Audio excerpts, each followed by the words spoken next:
TV screen के निचले हिस्से में ब्रेकिंग न्यूज़ के फॉर्म में फ्लैश हो ही रहा है।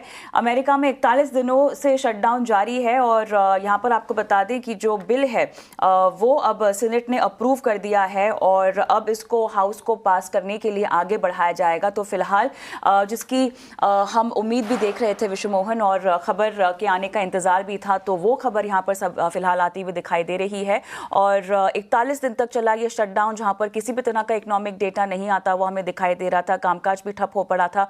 तो अब सीनेट की तरफ से इस बिल को अप्रूवल मिलता हुआ दिखाई दे रहा है। अब इसको हाउस की ओर भेजा जाएगा, तमाम स्टेक होल्डर्स से पास करने के लिए जो है मंजूरी के लिए आगे बढ़ाया जाएगा। तो ये एक इंपॉर्टेंट अपडेट अभी के लिहाज से जो हमें देखने को मिल रहा है। लेकिन इसके अलावा अगर हम देखें तो अमेरिकी बाजारों में बीते रात का सेशन जबरदस्त तेजी के साथ बंद हुआ है। एक तो शटडाउन खत्म होने की उम्मीद, और साथ ही हम देख रहे हैं कि एआई स्पेसिफिक स्टॉक्स ने एक जबरदस्त कमबैक करते हुए पिछला सेशन जो है नैस्डैक को 2% की पार की मजबूती के साथ क्लोजिंग दी है। S&P 500 हमने देखा लगभग 1.5% मजबूत होता हुआ बंद हुआ है। डाउ जोन्स में भी अच्छी खासी मजबूती लगभग आधे % से ज्यादा की हमने दर्ज होती हुई यहाँ पर देखी है। एनवीडिया जैसे काउंटर्स हमने देखे कि लगातार 6% के आसपास जो है वो बंद होते हुए देखे गए हैं। तो ओवरऑल एक बार फिर से जो बीच में कंसर्न था वैल्यूएशन को लेकर वो छटता हुआ, और टेक और एआई लेड काउंटर्स ने यहां पर कमबैक किया है, जिसकी वजह से हमने देखा कि क्लियरली एक अमेरिकी बाजारों पर इंपैक्ट सुधरता हुआ देखने को मिला है।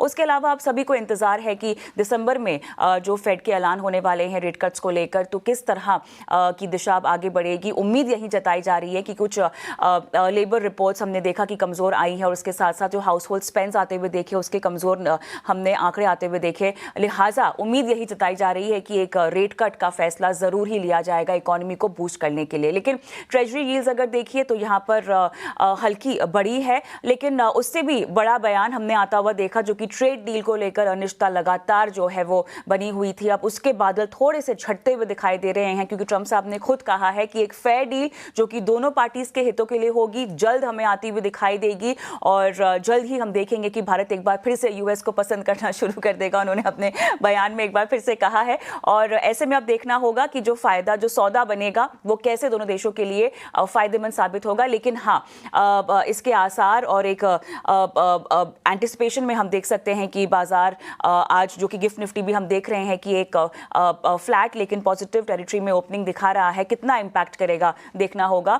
ओवरऑल अगर हम देखें तो एशिया के बाजार भी इसी दम पर आज जोश में दिखाई दे रहे हैं। ओपनिंग के लिहाज से जापान में हमने देखा निक्के लगभग 1% ऊपर, कॉस्पी के बाजार 2.5% मजबूती यहाँ पे लगातार दूसरे ट्रेडिंग सेशन में देखे गए हैं। रिकवरी के तौर पे हम ये चाल देख सकते हैं। और विश्व मोहन, हम जानते ही हैं यहाँ पर सोने चांदी में एक बार फिर से अच्छा खासा मोमेंटम बनता हुआ देखने को मिल रहा है। डेफिनेटली एक रेट कट का सिनेरियो, और जिस तरह से हमें कमज़ोर लेबर रिपोर्ट्स और जो इकोनॉमिक डेटा आता हुआ एक स्क्यू दे रहा था, उसके दम पर 2 महीने के हाई पर हम देख रहे हैं कि जाता हुआ सोना कॉमेक्स पर 4130 के पार निकलता हुआ। MCX पे हम देख रहे हैं सोना 1,24,000 के पार गया।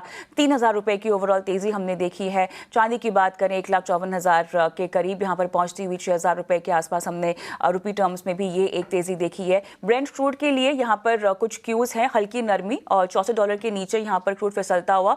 अमेरिका में क्रूड इन्वेंट्री में बढ़त यहाँ पर दर्ज हुई है। और डेफिनेटली जिस तरह से हम देख रहे हैं कि एक शटडाउन लगातार चल रहा था, फेडरल कर्मचारी और हवाई यात्रा पर असर, पश्चिमी प्रतिबंधों के चलते चीन और भारत में तेल इंपोर्ट टोटली यहाँ पर घटता हुआ देखा गया है। रूस के टॉपसिल रिफाइनरी में हमने देखा कि ड्रोन हमलों के बाद फ्यूल एक्सपोर्ट रोका गया है, और न्यूक ऑयल पर अमेरिकी प्रतिबंधों पर असफल बिक्री सौदे के चलते संकट गहराया है। तो यहाँ पर थोड़ी सी नरमी दिखाई दे रही है कच्चे तेल पर।